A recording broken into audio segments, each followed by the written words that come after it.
أعوذ بالله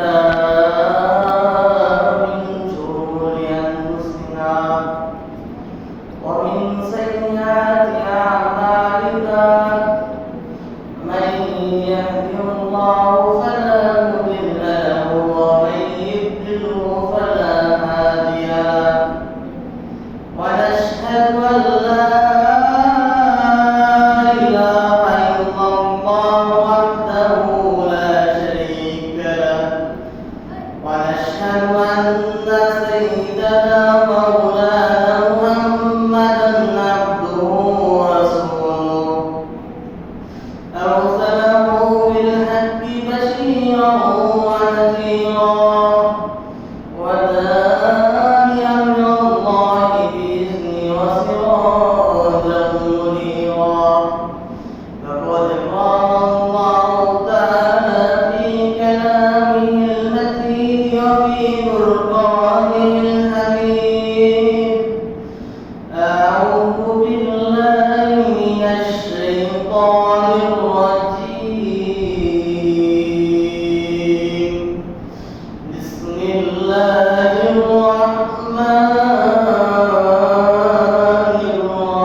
আলহামদুলিল্লাহ।